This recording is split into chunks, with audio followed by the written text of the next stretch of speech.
সৰুকালত মায়ে আমাক কোমোৰা পাতৰ বৰ ভাজি খুৱাইছিল। সেই সোৱাদ আজিলৈকে পাহৰিব পৰা নাই। কিন্তু এতিয়াতো কোমোৰা পাত আৰু ক'ত পাম।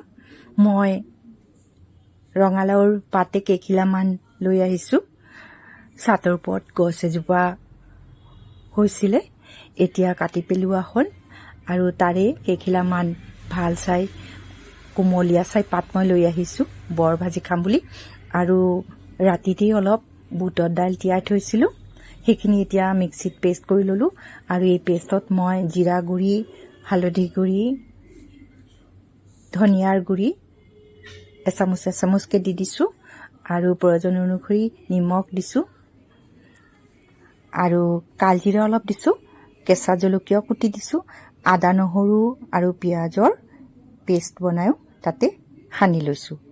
এতিয়া এই মিশ্ৰণখিনিত ভালদৰে এখিলা এখিলা পাত লৈ তাতে সানি লৈ আকৌ পাতখিলা জাপি লৈ ভালদৰে এই মিশ্ৰণত ভিতৰত লগাই দিছোঁ। আৰু এইদৰে বেছ আঠা আঠা হৈছে মিশ্ৰণখিনি। এনেকৈ মই কেইখিলামান পাত বনাই ল'লোঁ। গেছ জ্বলাই ফ্ৰাই পেন বহাই দিলোঁ, তাতে তেল ঢালি দিলোঁ। তেল গৰম হোৱাৰ পিছত বৰ ভাজিবলৈ আৰম্ভ কৰিলোঁ। তাৰপিছত গুটিখিনি বৰে মই 2-3টাকৈ এনেকৈ ভাজি তুলিলোঁ। বৰবোৰ অলপ ডাঙৰ ডাঙৰ চাইজৰ হৈছে আৰু জুইটো মিডিয়াম ৰাখিছোঁ। বেছি জুই দিব নোৱাৰি, দেই যাব পাৰে। কিন্তু বৰবোৰ খুব ভালদৰে ভিতৰৰ মছলাখিনিও ভালদৰে সিজিব লাগিব, সেইকাৰণে মিডিয়াম জুইয়ে ভাল হ'ব।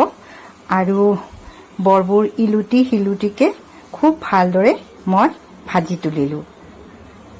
বাৰিষাত এনেকুৱা পাতৰ বৰ ভাজি খাবলৈ বৰ মজা দেই। বাৰিষা কালত মচমচীয়া বস্তু খাই বৰ ভাল লাগে। আৰু সেইও পকৰা, বৰ আদি ঘৰত ভাজি যদি গৰমে গৰমে খাব পাৰি তেতিয়াহে বেছি ভাল লাগে। ৰঙালাওৰ পাতেৰে বৰটো যে ভাজিছোঁ, খাই কেনেকুৱা লাগিছে? টেষ্ট হৈছে, ভালেই হৈছেনে? মই ভবা নাই ইমান টেষ্ট। ঠিকে আছে। আৰু মই হেৰি বেচনত বনোৱা নাই নহয়, বুটৰ দাইল আছিলে অলপ, সেয়া তিয়াই থৈছিলোঁ। আৰু বুটৰ দাইল আৰু পিঠাগুড়ি, চাউলৰ গুড়ি আছিলে। পৰিয়ালৰ সদস্যসকলে ৰঙালাওৰ পাতৰ বৰ ভাজি খাই ভাল হোৱা বুলি কৈছে।